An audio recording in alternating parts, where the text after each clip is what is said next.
कृष्ण कृष्ण हरे हरे हरे राम राम राम हरे हरे।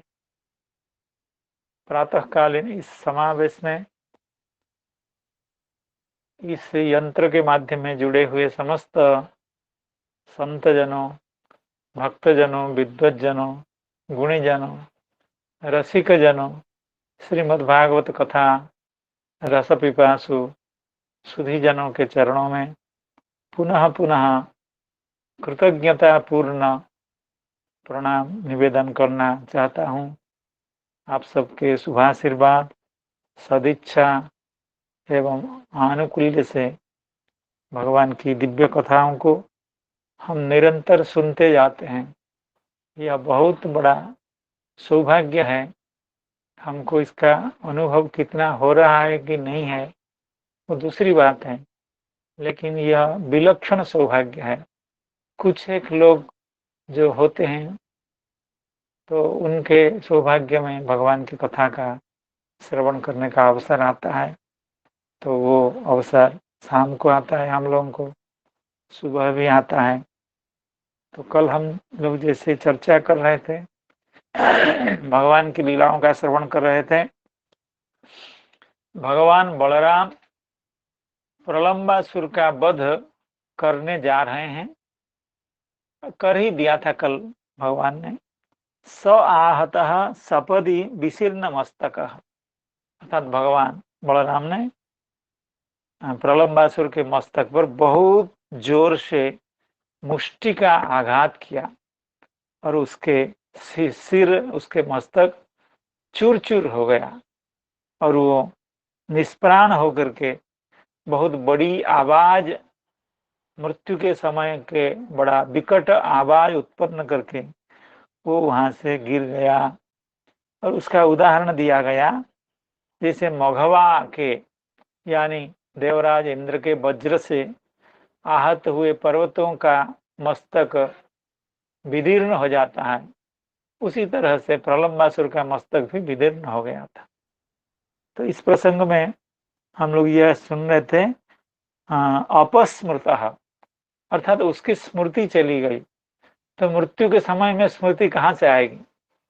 तो इस प्रसंग में हम एक पद्य का उच्चारण कर रहे थे। कृष्ण त्वदीय पद पंकज पंजरान्तः अद्यैव मे विशतु मानसराज हंसः प्राण प्रयाण समये कफवात पित्तैः कंठावरोधन विधौ स्मरणं कुतस्ते। हे भगवान, आपके चरण कमलों का हमको निरंतर स्मरण होता रहे। हम इस इंतजार में न बैठे रहें कि वृद्धावस्था में, मरणावस्था में हम आपको स्मरण करेंगे। ऐसा हरगिज संभव नहीं है, ऐसा होता नहीं है। भगवान की बहुत विशेष कृपा हो तो दूसरी बात है, लेकिन आम तौर पर ऐसा नहीं होता है। इसलिए जो करना है, शरीर के स्वस्थ रहते, आयु के अवशिष्ट रहते ही भगवान का नाम कीर्तन, स्मरण, चरण स्मरण, भगवान की भक्ति जितनी जल्दी कर ली जाए जीव का उतना कल्याण है। तो ये सब चर्चा हम लोग कल भगवान की कृपा से आप सबके शुभाशीर्वाद से कर रहे थे। आगे इस अध्याय के 2-3 पद्य हैं, उसका हम लोग अभी स्मरण करेंगे।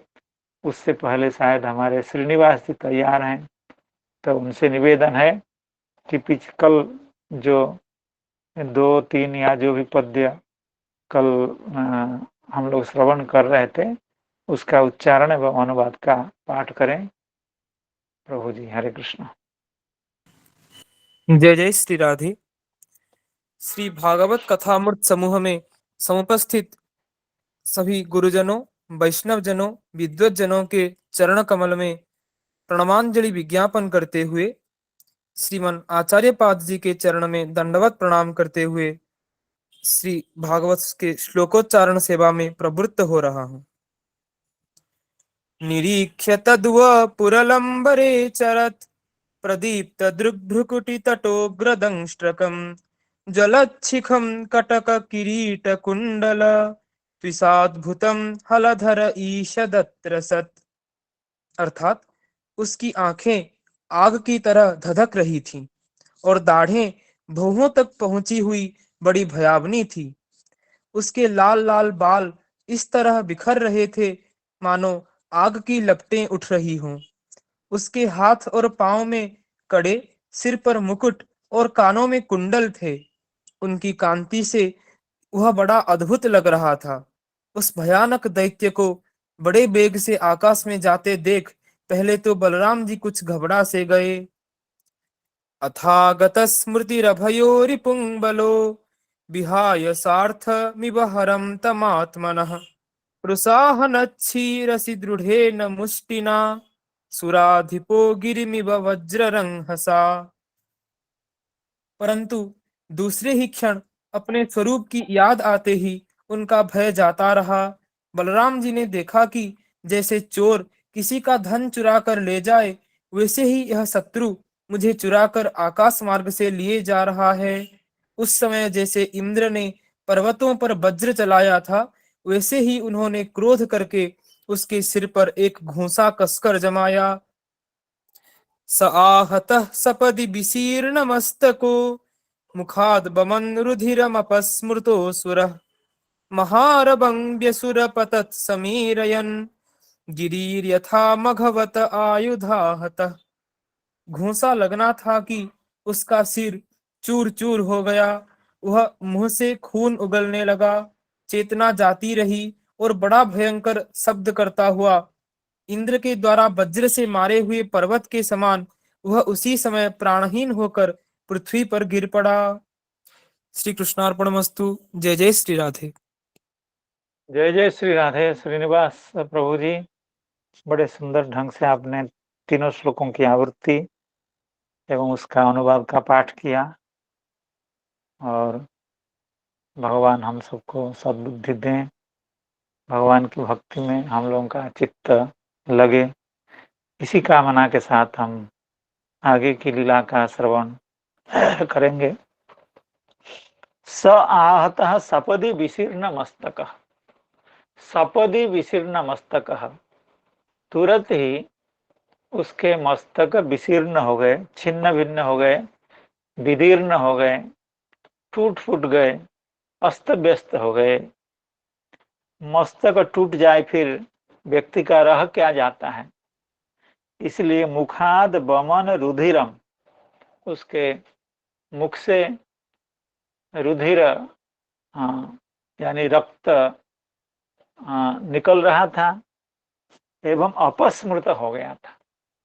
वह असुर, वह प्रलंब अपस्मृत, उसकी स्मृति चली गई थी। मरने के बाद कुछ बचता नहीं है संसार में, तो स्मृति चली गई तो कोई बड़ी बात नहीं है। और महारवम समीरयन, बहुत बड़े, बहुत जोर से वो चिल्ला रहा था, चित्कार कर रहा था। मरण के समय में व्यक्ति हर तरह से चाहता है कि किसी तरह से हमारी प्राण की रक्षा हो जाए, लेकिन ऐसा होता नहीं है। तो डर से, मृत्यु के डर से उसके मुख से बहुत जोर की आवाज निकल रही थी, लेकिन कुछ हुआ नहीं। उससे व्यसुहु अपतत, अर्थात विगत असु होकर के, निष्प्राण होकर के, निर्गत प्राण होकर के, गत प्राण होकर के वो अपतत गिर गया। जैसे मघवतः आयुधा हतः, मघवा के यानी देवराज इंद्र के आयुध के द्वारा हत होकर के, हत होने से पर्वतों के मस्तक टूट फूट जाते हैं, बड़े बड़े पर्वत के मस्तक भी चूरमार हो जाते हैं, उसी तरह से उसकी दुर्दशा हुई। इस पर श्रीधर स्वामी पाद कह रहे हैं अपस्मृतः गत स्मृति ही, अर्थात उसकी स्मृति चली गई थी। महारवम समीरयन, बहुत बड़े शब्द का उच्चारण वह कर रहा था, अर्थात उसके मुंह से बहुत तेज आवाज निकल रही थी। श्रीधर स्वामी पाद भी गतस्मृत शब्द को, अपस्मृत शब्द को व्याख्या करते हुए उसमें थोड़ा सा उसमें नूतनता ला रहे हैं। कहते हैं अपस्मृत गत स्मृति ही, अर्थात उसकी स्मृति चली गई थी। इतना कहने के बाद भी संतुष्ट नहीं हुए श्री चक्रवर्ती पाद कह रहे हैं अपस्मार व्याधिग्रस्त इव इत्यर्थ। जैसे व्यक्ति अपस्मार व्याधिग्रस्त हो जाता है उसी तरह से वो अपस्मार व्याधिग्रस्त जैसे उसकी अवस्था हो गई। शायद अपस्मार व्याधि में व्यक्ति सब कुछ भूल जाता है और यह रोग शायद वृद्धावस्था में ज्यादा आती है, तो कुछ याद नहीं रहता है। घर से स्नान करने जाता है नदी में, फिर स्नान करके उसको घर में आना हो तो भूल जाता है अपना घर, अपने परिजनों को भूल जाता है, अपने बेटों के नाम भी भूल जाता है। तो ये स्वभावतः ये रोग वृद्धावस्था में आती है। तो जैसे अपस्मार रोग के आक्रमण से व्यक्ति को भुलक्कड़ अर्थात भुलक्कड़पन यानी भूलने का उसको अभ्यास हो जाता है, उसी तरह से यह प्रलंब मृत्यु की दशा में सब कुछ भूल गया। महारबम समीरयन, इतनी ही बात श्री चक्रवर्ती पाद ने और श्री श्रीधर स्वामी पाद ने कही। इसमें और कोई नई बात उन लोगों ने नहीं जोड़ा है। स आहतः सपदि विशीर्ण मस्तको मुखाद बमन रुधिरम अपस्मृतो सुरः महारवम व्यसुरपतत् समीरयन् गिरिर्यथा मघवत आयुधा हतः दृष्ट्वा प्रलम्बं निहतं बलेन बलशालिना गोपाः सुविस्मिता आसन् साधु साध्वीति वादिनः दृष्ट्वा प्रलम्बं निहतं गोपाः बलेन बलशालिना। तो प्रलम्बम निहतम दृष्ट्वा, प्रलम्ब तो अभी मारा गया, आकाश से गिर पड़ा, भगवान बलराम भी उसके शरीर के साथ आकाश से नीचे उतर आए। तो प्रलम्बम निहतम दृष्ट्वा, किसके द्वारा निहत हुए? बलेन, बलभद्र भगवान के द्वारा, भगवान बलराम के द्वारा प्रलम्ब निहत हुआ। अब भगवान बलराम कैसे हैं, उनका एक विशेषण दिया गया है बलशालिना, अर्थात अत्यंत बलवान। इसलिए ही तो भगवान का नाम बलाधिक्यात बलम विदुः ये कहा गया, अर्थात भगवान बलराम अत्यंत बलशाली होंगे।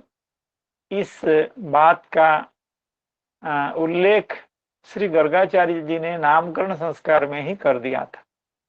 तो वह स्वरूप अभी भगवान बलराम का धीरे धीरे प्रकटित हो रहा है।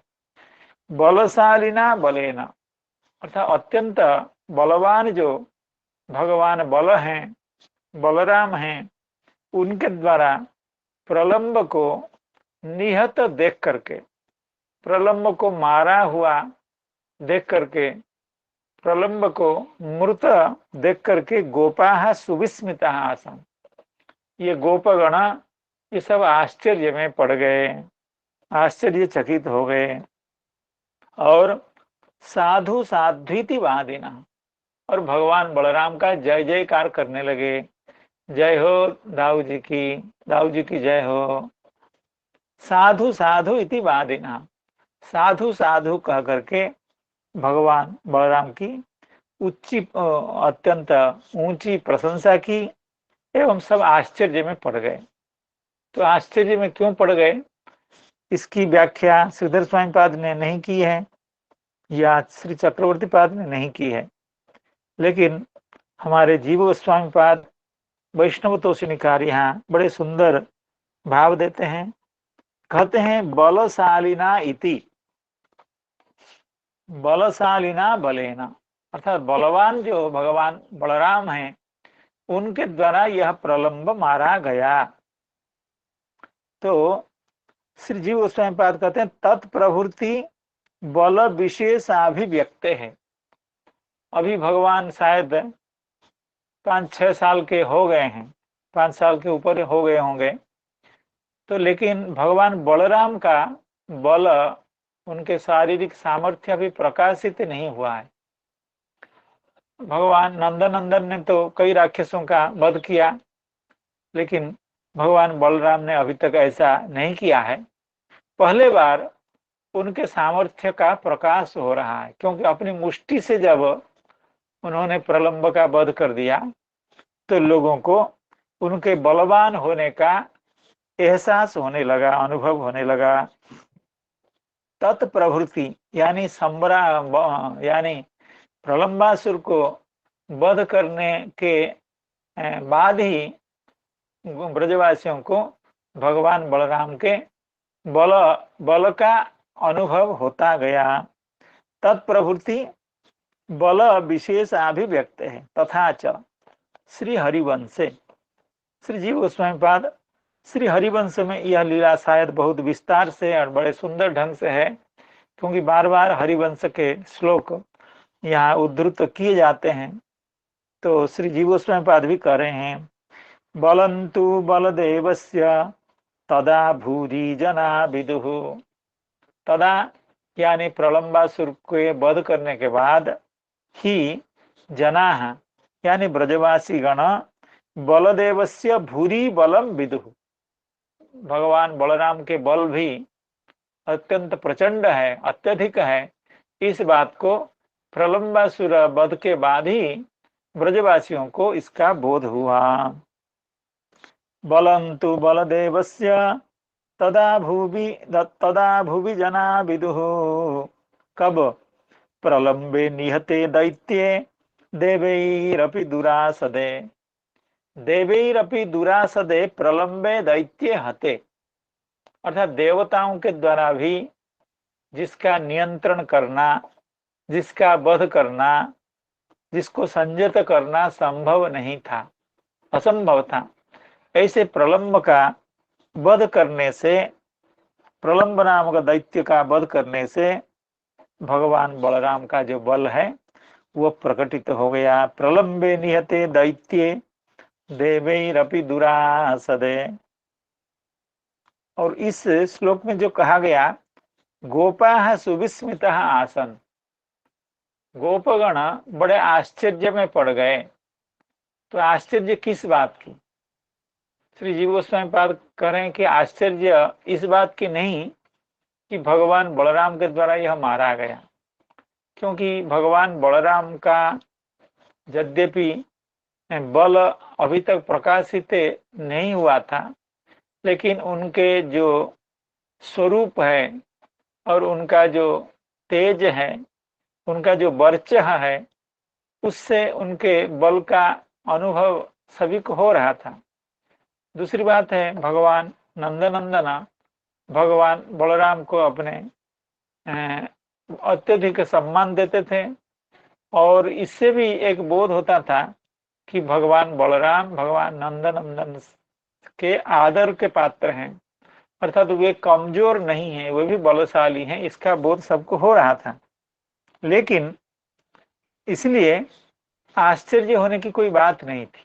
अगर बलराम के द्वारा जब नंदनंदन ने इतने सारे असुरों का वध कर दिया, तो भगवान बलराम भी एक असुर का वध कर दिए, तो उसमें कौन सी आश्चर्य की बात है? तो इसलिए जीव गोस्वामी पाद कहते हैं सुविस्मितः, ये सब ब्रजवासी विस्मित हुए इसलिए कि सुविस्मिता संतः यानी तत्कपट गोप वेशादिना, अर्थात ये कितना नालायक है, कितना बदमाश है, कितना दुष्ट है कि हम लोगों का वध करने के लिए ये एक हमारा सखा के रूप में आ गया, क्योंकि ये असुर है, लेकिन कृष्ण भगवान को या भगवान बलराम को अपहरण करने के लिए, उनका विनाश करने के लिए गोप बालक के रूप में आ गया था, और ये तो सही में असुर है। इस बात से सब आश्चर्य हो रहे थे कि ये कैसे गोप बाल के रूप में आकर के हम लोगों के बीच सम्मिलित होकर के हम लोगों के दल में खेलना शुरू कर रहा था, खेल रहा था। इस बात की आश्चर्य होने की बात थी। भगवान बलराम के द्वारा मारा गया, ये कोई बहुत बड़ी आश्चर्य की बात नहीं है। तत् कपट गोप वेशादिना दृष्ट्वा प्रलंबम निहतम बलेन बलशालिना गोपाः सुविस्मिता आसन् साधु साध्वीतिवादिनः आशिषोभिगृणन्तस्तं प्रशंसुस्तदर्हणम् प्रेत्यागतमिवालिङ्ग्य प्रेम विह्वलचेतसः आशिषोभिगृणन्तस्तं प्रशंसुस्तदर्हणम् प्रेत्यागतमिवालिङ्ग्य प्रेम विह्वलचेतसः। तो ये जितने ब्रजवासी थे, गोपजन थे, ये प्रेम विह्वल चेतसः हो गए थे।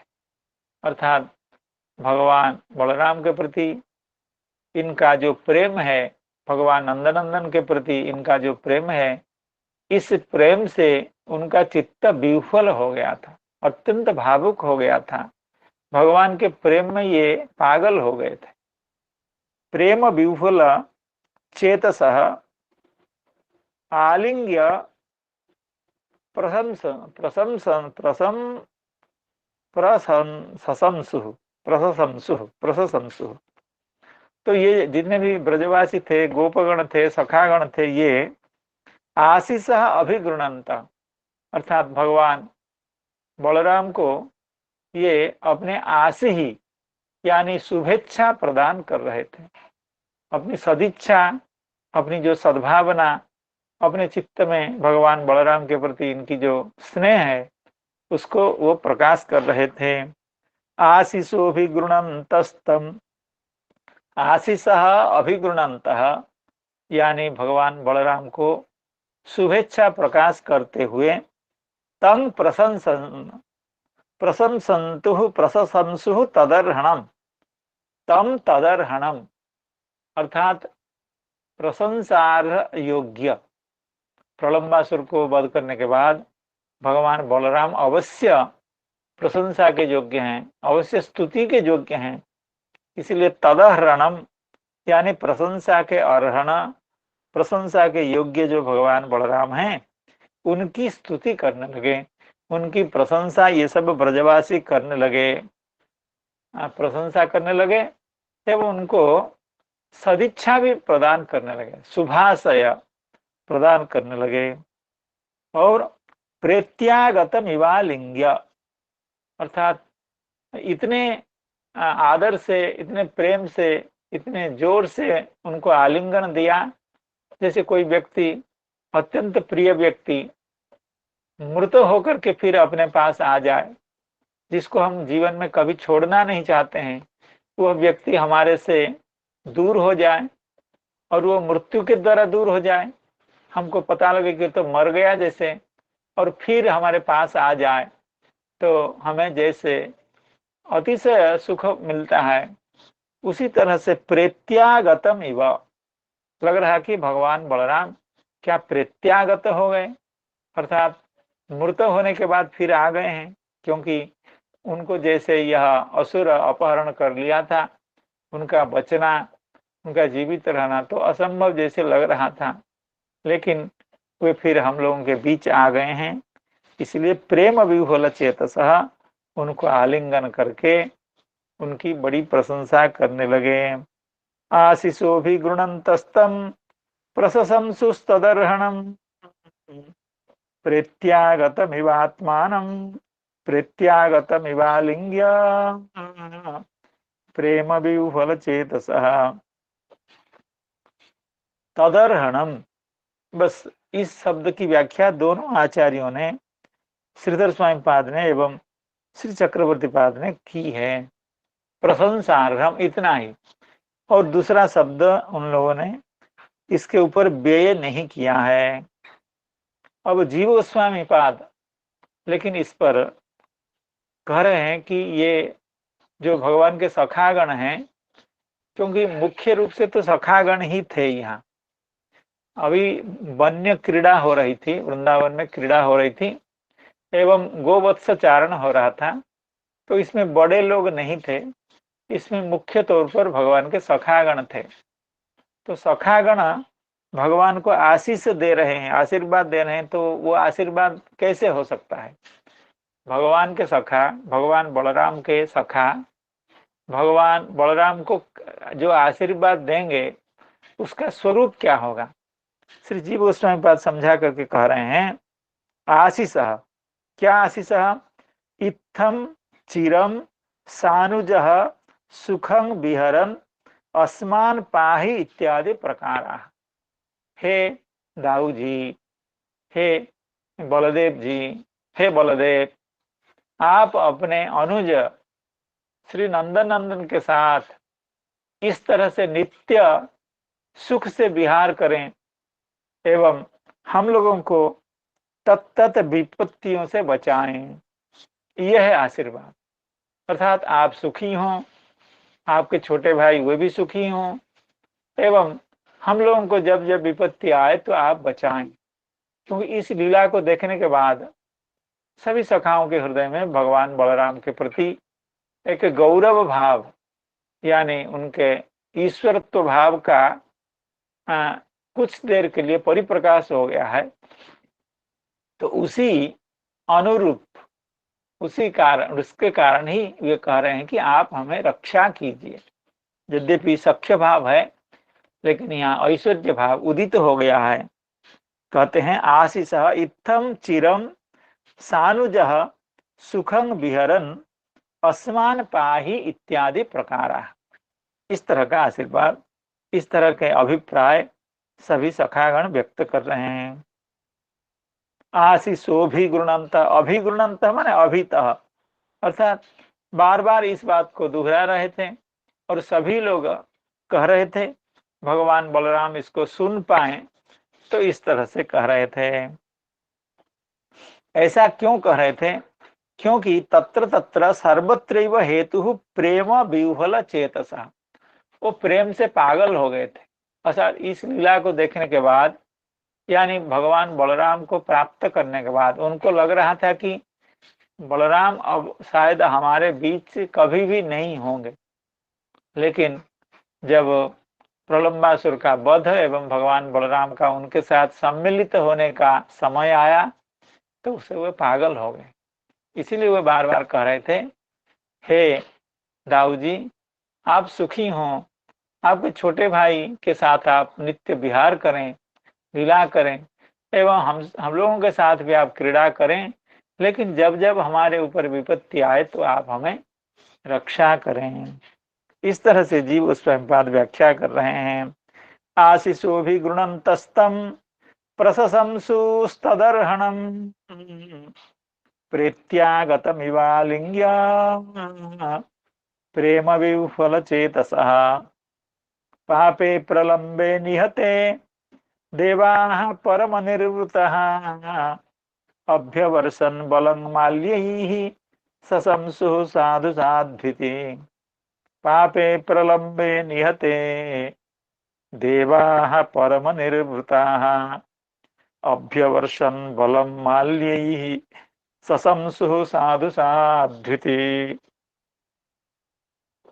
भगवान के सखागण भगवान बलराम की प्रशंसा, उनसे प्रार्थना करने के बाद देवता लोग भी पीछे नहीं रहे। देवता लोग भी आकाश से विमान में आरूढ़ होकर के इस लीला का पूरा दर्शन कर रहे थे। पापे प्रलंबे निहते, यह जो पाप की मूर्ति रूप जो प्रलंब कंस का सखा है, कंस के द्वारा प्रेरित होकर के भगवान बलराम एवं श्री कृष्ण को चुराने आया था, उनका विनाश करने आया था। इसलिए प्रलंब साक्षात पाप का अवतार ही है। पापे प्रलंबे निहते देवा परम निर्वृता, देवता लोग भी इन असुरों से डरते थे। कब इनके बुद्धि में ऐसा आ जाए कि हम देवलोक को भी दखल कर लेंगे, तो शायद उसकी भी कोशिश करें, उसका प्रयास करें। इसलिए देवता लोग इन शत्रुओं से, इन असुरों से निरंतर डरते थे। इसलिए देवाः परम निर्वृता, देवता लोग भी अत्यधिक आनंदित हो गए। अभ्यवर्षन् बलं माल्यैः, भगवान बलराम को पुष्प मालाओं की वृष्टि करने लगे। पुष्पों की वृष्टि करना ये तो सुना है हम लोगों ने, पुष्प की मालाओं की वृष्टि करने लगे, अर्थात वो मालाएं आकाश से देवताओं के द्वारा ऐसे आती थी कि भगवान बलराम के गले में लटक करके बड़ा शोभायमान हो रही थी। कुछ मालाएं भगवान नंदन के गले में भी आकर के लटक जाते थे। देवताओं के स्वर्ग में पुष्पों की कमी नहीं है, मालाओं की कमी नहीं है, सभी सखाओं के गले में ये मालाएं पहुंच जाती थी। अभ्यवर्षण बलम माल्य ही, भगवान बलराम को विशेष रूप से स्वर्गीय पुष्पों के द्वारा, नंदन वन के पुष्पों से रचित मालाओं से सभी का सत्कार देवताओं ने किया। सशंसु, और भगवान की प्रशंसा भी की, साधु साधु साधु, हे हे भगवान, हे भगवान बलराम, आपने बहुत समुचित कार्य किया है, बड़ा आश्चर्यकर कार्य किया है, आपको अतिशय धन्यवाद। आपके ऊपर, आपका हम सब के ऊपर बड़ी कृपा है, आपके प्रति हमारी कृतज्ञता ज्ञापित कर रहे हैं। पापे प्रलंबे निहते देवा परम निर्वृता अभ्यवर्षन बलम माल्यैः सशंसु साधु साध्विति। तो इस पर श्रीधर स्वामी पाद ने भी कुछ नहीं लिखा, श्री चक्रवर्ती पाद ने भी कुछ नहीं लिखा, लेकिन हमारे जीव गोस्वामी पाद बड़ी सुंदर व्याख्या कर रहे हैं। उनकी व्याख्या का श्रवण कर लेते हैं। न केवलम तव संतुष्टः बभूवुः देवा अपि परमानंदम प्राप्ता इति आह पाप इति। अर्थात केवल भगवान के सखागण बड़े खुश हो रहे थे, बड़े प्रसन्न हो रहे थे, ऐसी बात नहीं है। न केवलम तव संतुष्टः बभूवुः देवाः अपि परमानंदम प्राप्ता, देवतागण, सभी देवता लोग स्वर्ग में जो इस लीला को देख रहे थे वे भी परम संतुष्ट हुए, बड़े खुश हुए। क्योंकि पापे, पाप शब्द का अर्थ है परम दुष्टे। कंस का सखा भगवान को अपहरण करने आया था, तो स्वभावतः वो परम दुष्ट है। जगत उपद्राव के इत्यर्थ, जगत में जो उपद्रव फैलाने वाले हैं, दूसरों का विनाश करने वाले हैं, दूसरों को सताने वाले हैं, दूसरों को प्रपीड़ित करने वाले हैं, इस तरह के व्यक्ति को कहा जाता है कि पापः परम दुष्टे जगत उपद्राव के इत्यर्थ। निहते, पापे प्रलंबे निहते। देखिए यहाँ से श्री जीव गोस्वामी पाद कुछ विशेष बात कर रहे हैं। प्रलंब निहत हो गया, निहत शब्द का अर्थ है नितराम हते, यानी अपुनरावृत्ति मुक्ति प्राप्त है। अपुनरावृत्ति मुक्ति, अर्थात प्रलंब को भगवान बलराम ने अपने मुष्टि से उसका वध करके उसको अपुनरावृत्ति मुक्ति दे दी। अर्थात ऐसी मुक्ति जिस मुक्ति से कभी भी पुनरागमन नहीं होता है, अर्थात इस संसार में आना नहीं पड़ता है, अर्थात इस तरह की मुक्ति भगवान ने दे दी। राक्षस असुर सकल पाइल चरण विनोद थाकिल वसी। गौड़ीय वैष्णवाचार्य श्री भक्ति विनोद ठाकुर कह रहे हैं, गोपीनाथ हे मम निवेदन सुना, असुर सकल पाइल चरण विनोद थाकिल वसी। अर्थात हे भगवान, आपकी कृपा इतनी अधिक, आपने जिस जिस असुर का वध किया वे सब आप मुक्ति के अधिकारी हो गए। तो इसीलिए निहत शब्द का अर्थ है अपुनरावृत्ति मुक्ति, अपुनरावृत्ति मुक्ति प्राप्त है, पुनर्जन्म न होगी ऐसी जो मुक्ति है, ऐसी मुक्ति को प्राप्त कर लिया प्रलंब ने। श्री जीव गोस्वामी पाद इसमें प्रमाण देते हैं।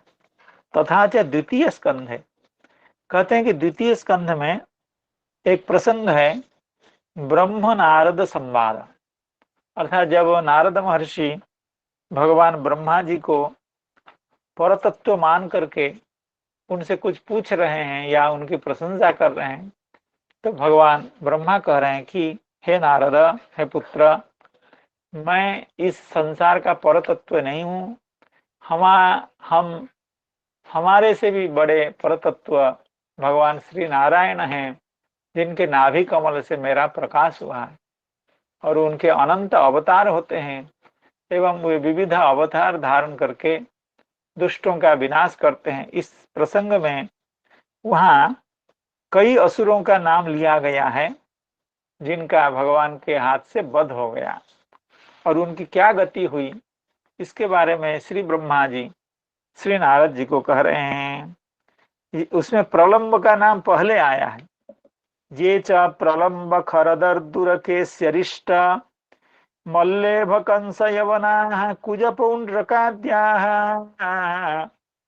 अन्ये अन्ये च साल्व कपिबल्वल दंतवक्र सप्तोख्य संबर विदुरथ रुक्मि मुख्याः ये वा मूर्धे समिति शालिना आत्तचापाः काम्बोज मत्स्य कुरुसृञ्जय केकयाद्यः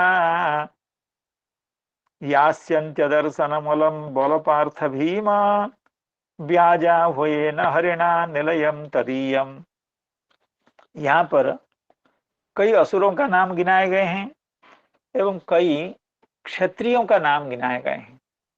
अर्थात भगवान ने अपनी लीला के द्वारा जिन जिन असुरों का वध किया एवं जिन जिन क्षत्रियों का वध किया, वो चाहे साक्षात भगवान वध किए हों या बल पार्थ भीम भगवान बलराम के द्वारा भी कराए हों, सखा अर्जुन के द्वारा कराए हों एवं भीमसेन के द्वारा कराए हों, ये सब बल पार्थ भीम व्याजा हुए न, इनका विनाश तो भगवान ने ही किया, लेकिन इनको माध्यम बना करके भगवान बलराम को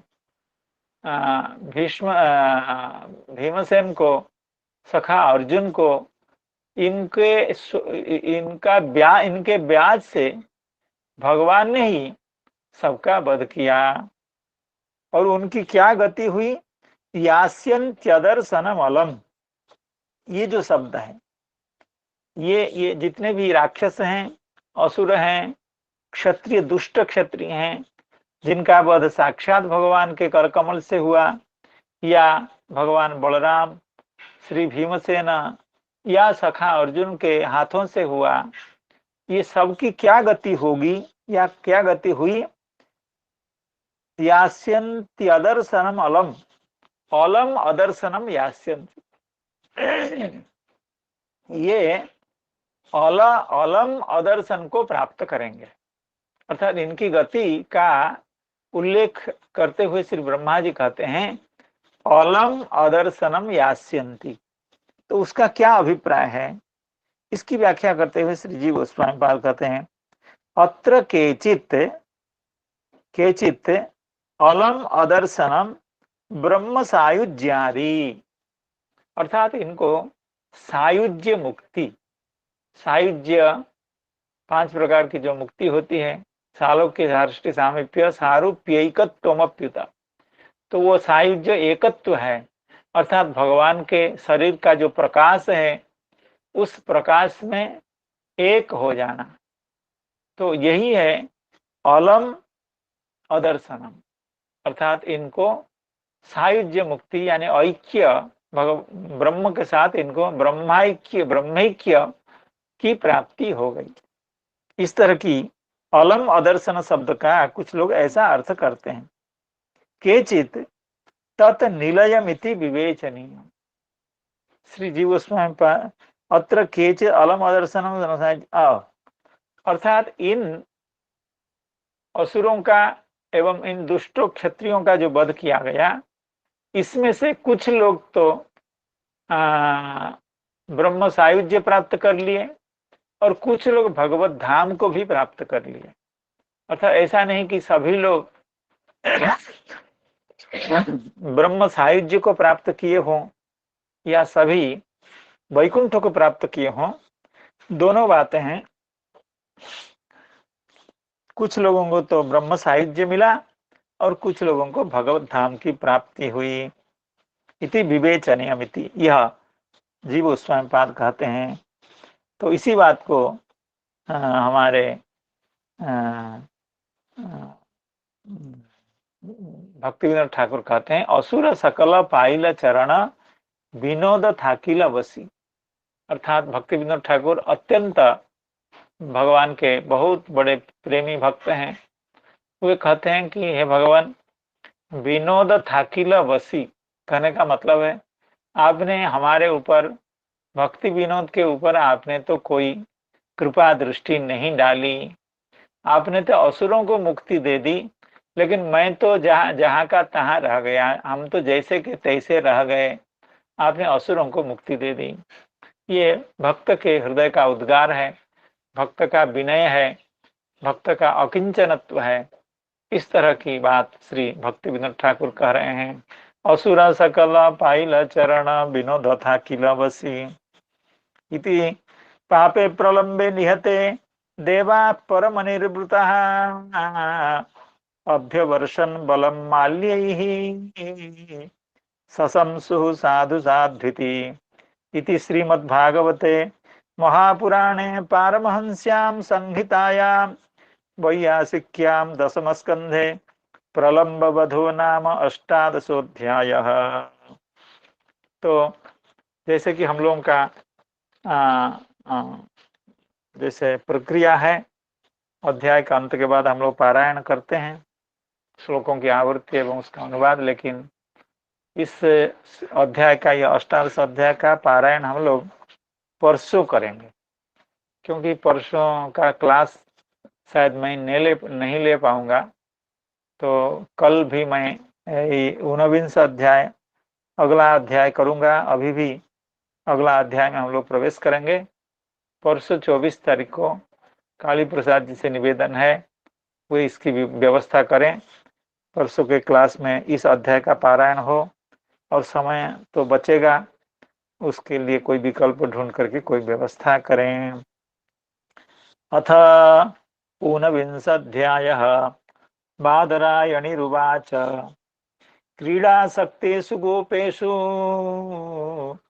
तद्गावो दूरचारिणिः स्वैरं चरन्त्यो बिविषु स्तृणलोभे न गौहरम् क्रीडासक्तेषु गोपेषु तद्गावो दूरचारिणिः स्वैरं चरन्त्यो बिविषु स्तृणलोभे न गौहरम्। यह 19वां अध्याय का प्रथम श्लोक है, लेकिन 19वां अध्याय की जो विषय वस्तु है, जो विषय संक्षेप है, उसका उल्लेख करते हुए श्रीधर स्वामीपाद कह रहे हैं, ऊनविंशे निविष्टम तु गोप गोकुलम अच्युतः मुंजारण्यम अरण्याग्नेः अरक्षत तत् निपानतः। ये भी पाठ है, और कहीं कहीं रण्ये ररक्ष तत् निपात, अरक्षत कहीं पाठ है, कहीं ररक्ष भी पाठ है, कोई बात नहीं, अभिप्राय एक ही है। अर्थात 19वां अध्याय की विषय वस्तु यह है, क्या है? निविष्टंतु गोप गोकुलम अच्युतः, अर्थात मुंजारण्य, मुंजाटवी, मुंजा घास हमारे यहाँ तो प्रसिद्ध नहीं है, लेकिन ये घास बहुत लंबा लंबा होता है, गन्ने का पेड़ जैसे बहुत लंबा घास होता है, और उसको काट काट करके पशुओं को खिलाया जाता है। कभी कभी पशु वहां प्रविष्ट होकर के खा जाते हैं, लेकिन ये बहुत बड़ा घास होता है गन्ने के पेड़ जैसे। तो मुंजाटवी में प्रवेश कर गए कौन? गोपा एवं गोकुला, अर्थात गोपकुला एवं गोकुला, अर्थात गोपगणा एवं गोगणा यह प्रमाद से मुंजाटवी के भीतर प्रविष्ट हो गए। तो जब गन्ने का पेड़ जैसे इनकी आकृति है तो थोड़ा सा भयंकर है, या बड़े घने होते हैं, उसमें किसी को अनुसंधान करके खोज पाना थोड़ी समस्या होती है अगर कोई भीतर प्रविष्ट हो जाए, लेकिन ऐसा हो गया। अर्थात गोचारण के लिए भगवान दाऊ जी के साथ गए थे, तो वहाँ कुछ सखा एवं कुछ गोगण, बछड़े, ये सब प्रविष्ट हो गए उस मुंजारण्य में, मुंजा टबी में, मुंजा घास के जंगल में प्रविष्ट हो गए। लेकिन वहां पर अग्नि है अरक्षत, अब वहां आग लग गई, क्योंकि गर्मी का समय था, बड़ी तेज गर्मी वहां होती है। तो वो आग से वो मुंजा टबी कुछ सूख गई थी, पानी नहीं बरस रहा था, गर्मी का समय था और वो मुंजा घास सूख गए थे। तो सूर्य के प्रचंड तेज से किसी कारण से वहां आग लग गई और वहां सब गोधन एवं गोपगण वहां सब प्रविष्ट हो गए थे उसके अंदर। तो सबको लगा कि हमारा प्राण तो चला जाएगा। तो आप सबने भगवान से प्रार्थना की, हे कृष्णा हमको बचाओ। तो भगवान ने उन सबको आरक्षत, कैसे, निपानतः, अर्थात भगवान ने उस आग का पान कर लिया, उस आग को पी गए भगवान। तो इस अध्याय में यह विषय वस्तु है कि भगवान कैसे आग को पी गए, मुंजाटवी के आग को, और आग को पी जाने के कारण गोपों की एवं गोगण की जीवन की रक्षा हुई, उसकी चर्चा इस अध्याय में है। ऊनविंसे निविष्टम तु, किसको निविष्ट, न गोपम गोकुलम, गोपकुलम गोकुलम, गोकुलम अच्युतः मुंजारण्यम अरण्याग्ने अरक्षत तत् निपानतः। श्री चक्रवर्ती पाद भी इसी तरह की बात कह रहे हैं, लेकिन एक दूसरे नई बात का उल्लेख कर रहे हैं। ऊनविंसे मुद्रिताक्षान मुंजाटव्याम दवा नलात रक्षण भांडीरम आपय्य स्वान मुक्ताख्यान व्यधाद हरि। अर्थात इस अध्याय के विषय वस्तु को थोड़ा सा और खोलने का प्रयास श्री चक्रवर्ती पाद कर रहे हैं। अर्थात इस अध्याय में इसकी चर्चा पहले हुई थी, भगवान ने सभी सखाओं को, सभी गोपजनों को कहा कि आप लोग आंख बंद करें, तब कुछ हो सकता है। इतनी जो आग जल रही है, इस आग से रक्षा पाने के लिए आप आंख बंद करें, जो संभव हुआ मैं उसको करूंगा। तो इस तरह से भगवान ने निर्देश दिया सभी सखाओं को कि आप लोग नेत्र बंद करें। तो सभी ने नेत्र बंद किए एवं भगवान ने उस अग्नि का पान कर लिया, सबकी सुरक्षा हो गई। लेकिन भगवान अपनी ईश्वरत्व शक्ति से, माया शक्ति से सभी को भांडीर बट तक वहां ले आया।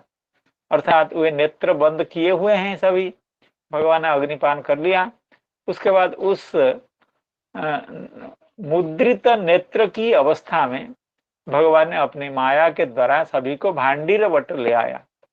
और भगवान जब कह रहे हैं कि अब तुम लोग नेत्र खोलो, तो देख रहे हैं मुंजाटवी में कोई भी नहीं है। मुंजाटवी से सब निकल आए हैं एवं आकर के भांडीर वृक्ष की सुकोमल छाया के नीचे सब बैठे हुए। भगवान की सुरक्षा जब होती है तब ऐसी ही होती है। भगवान केवल विपत्ति से रक्षा नहीं करते हैं, विपत्ति से रक्षा करके हमारे अज्ञात स्थिति में भी हमको लेकर के एक सुरक्षित जगह पर पहुंचा देते हैं। ये भगवान की विशेष कृपा है। भक्ति करने वालों को मालूम है भगवान कैसे कैसे विपत्तियों से बचाते हैं। थोड़ा सा हम लोगों के हृदय में भगवान के प्रति भाव हो, स्नेह हो, तो भगवान जरूर रक्षा करते हैं। कहने की आवश्यकता नहीं होती है, या भगवान कैसे रक्षा करते हैं उसको देखने की भी आवश्यकता नहीं होती है। भगवान सहज सर्वज्ञ हैं और अपने भक्त से बड़े प्रेम करने वाले हैं। तो इसलिए और भक्त को रक्षा करने में भगवान को कोई आयास भी नहीं होता है। संपूर्ण अनंत कोटि ब्रह्मांड को संकल्प से उत्पन्न, उसका पालन एवं संहार करने वाले को अपने भक्त की रक्षा की क्या चिंता है, क्या समस्या है, क्या क्लेश है? कोई भी क्लेश नहीं, भगवान अनायास ही भक्तों की रक्षा करते हैं। तो उसी तरह से भगवान ने समस्त सखाओं की रक्षा की एवं मुंजाटवी से उनके अज्ञात सार में, उनके न जानने की स्थिति में उनको उठा करके भांडीर बट के नीचे भगवान ला पहुंचा दिए। क्रीडा सक्तेषु गोपेषु तद्गावो दूरचारिणिः स्वैरं चरन्त्यो विविशुः तृणलोभेन गह्वरम्। एक दिन की घटना है, जब सखागण गो चारण के लिए जंगल में गए हैं, तब क्रीडा सक्तेषु गोपेषु, बालक हैं सभी, तो सभी क्रीड़ा करने लगे।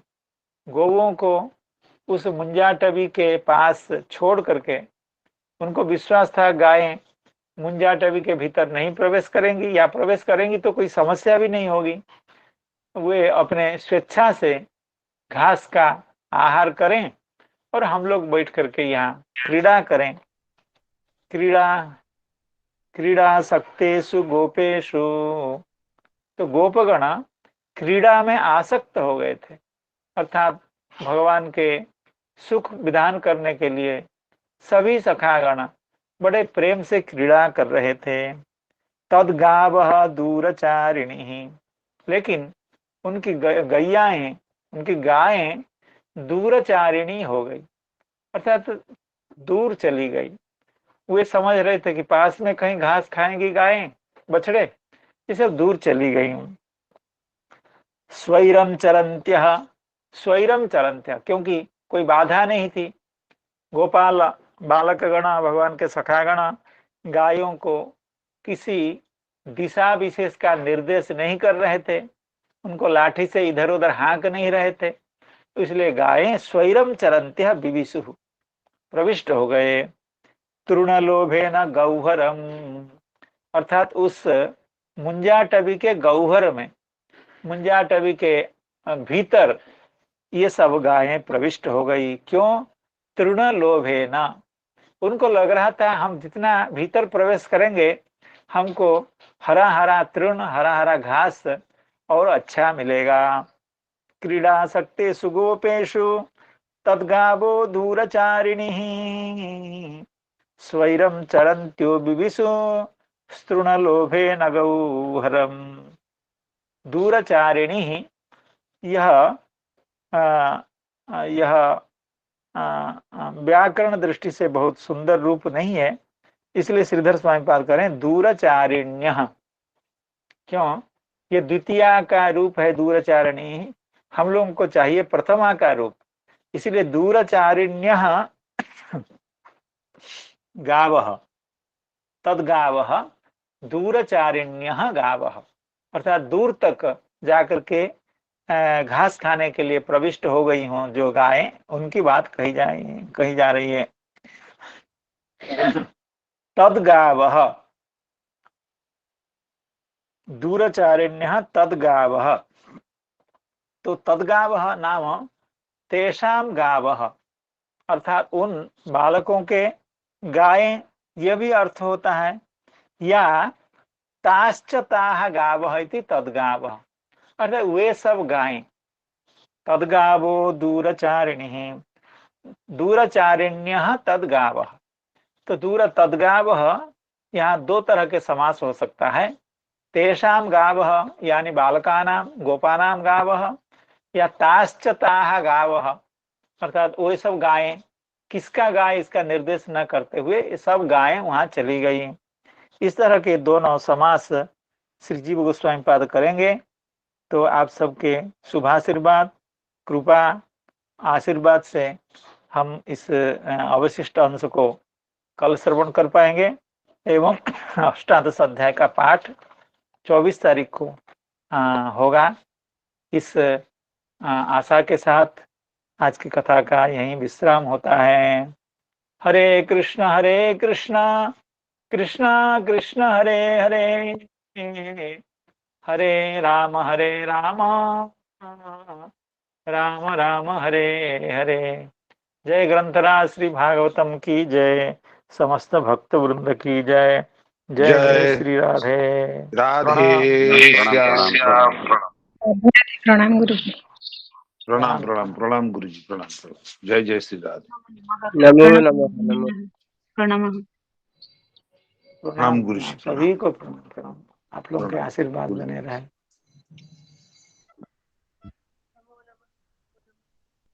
गुरु जी प्रणाम।